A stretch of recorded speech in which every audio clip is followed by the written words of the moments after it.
Baril, Chair of the Unesco Institute for Lifelong Learning. Can we talk about digital divide, but then how do we create that into digital dividends? I think the digital divide, there's one layer is that we all know: access to technology, having the financial means to buy the machine, to subscribe to internet connection. But there's a deeper level, because the digital divide, the digital tools are tools to learn.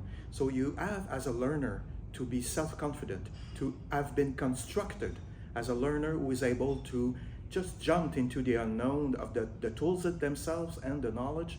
So the deeper level of the digital level divide, it's not only at the level of the machine and the financial means, it's at the level of who are you as a learner? Are you confident? Are you competent as a 21st century learner, and just travel your way every day? And that's, to me, that's the true meaning of a lifelong learning perspective, is that as an individual in every second of your life, if you have to know something, you're able to find it, learn it, integrate it, and actualize it.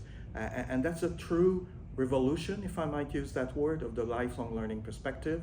But right now, we're kind of managing the digital divide at the machine level, accessing the resources, subscription, etc.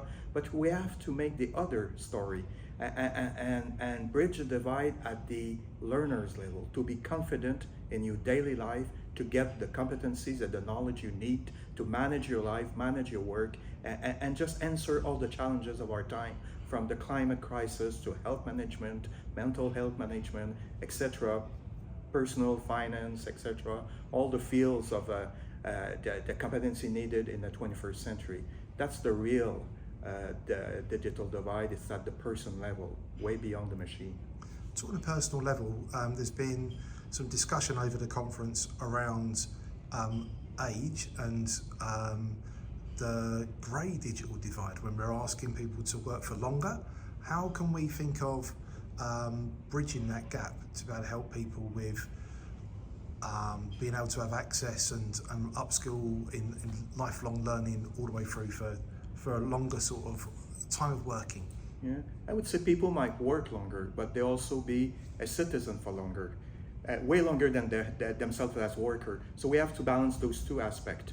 From a work perspective, we have to take into account the psychology of learning at an older age and adapt our means, adapt the jobs themselves. And we're talking about two groups also of workers: intellectual workers and physical workers. And the challenges of old age doesn't play the same way depending of your field of work. But from an andragogical perspective, we have to take into account and design learning system adapted to older learner. As for older citizens, it's at the same time learning, but what I really loved at the conference, it's that idea that somebody expressed, that the real dividend, it's not to learn, it's to be called upon to use your knowledge. And I think with older citizens, they might be there 20, 30, 40 years. If we go through 100, they're still part of society and way beyond themselves as being worker. So the perspective of bridging the digital divide for older learner is as worker, but also as citizens. We have to keep them in the loop of our discussion. And what I find interesting is that idea that AI is about large language model, but to me, if I use it as a metaphor, especially with older person, they are a small language model enriched with 70, 80, 90 years of training, educating their smart language model. So we have to keep them in the loop. And I think in Asia, the conference being here in Singapore, that there are societies that value their older citizens. And I think there's something inspirational for every societies. And to me, that's the real digital divide, and moving to the digital dividend. It's, yes, the workforce, that's obvious.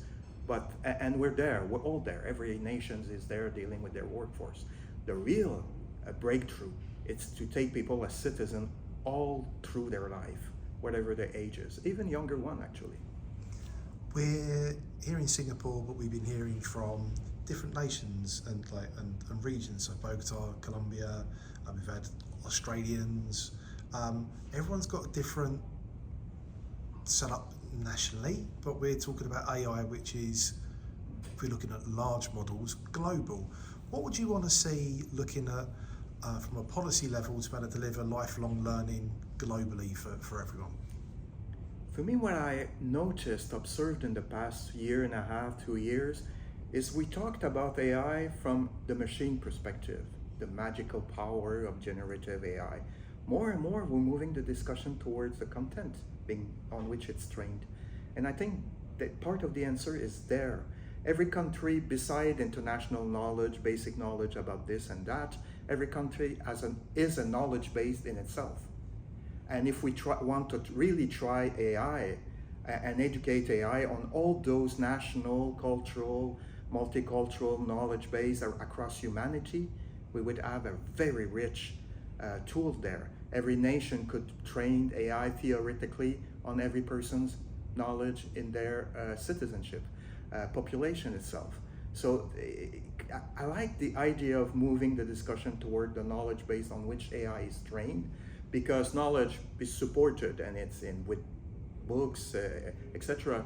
But the real knowledge base is people's mind, people's knowledges, competencies. And so much of human knowledge is not on electronic support. So it's not, AI is not trained on traditional knowledge, etc. Medicinal knowledge, traditional knowledge, immaterial culture, etc. So when we get there, we'll value knowledge, not from a commercial perspective. I'm an AI company, I want exclusivity of all your content, but from a valuing the knowledge base that we have, including every individual small language model.